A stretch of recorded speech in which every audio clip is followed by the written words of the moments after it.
ഇറങ്ങാനും പൊട്ടിയാലുള്ള അവസ്ഥ ചിന്തിച്ചിട്ടുണ്ടോ? പിന്നെ കേരളമില്ല.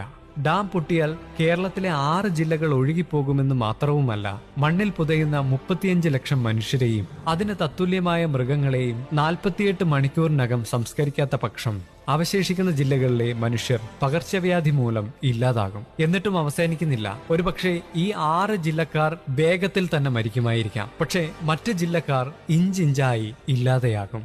പകർച്ചവ്യാധിക്ക് മുൻപേ മറ്റ് ജില്ലകളിലേക്ക് കടൽ കയറും. ഷിരൂരിൽ മണ്ണിടിഞ്ഞ് ഗംഗാവാലി നദിയിലേക്ക് വീണപ്പോൾ ആ നദി എതിർക്കരയിലെ വീടുകളുടെ മേൽക്കൂര മുട്ടിയൊഴുകി.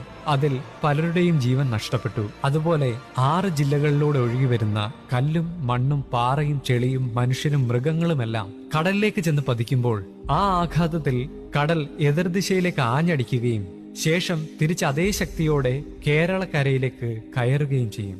ആലപ്പുഴക്കാർ കോഴിക്കോടോ കണ്ണൂരോ തീരത്ത് അടിഞ്ഞേക്കാം. എറണാകുളത്തുകാർ ചിലപ്പോൾ തിരുവനന്തപുരത്തോ കൊല്ലത്തോ അടിഞ്ഞേക്കാം.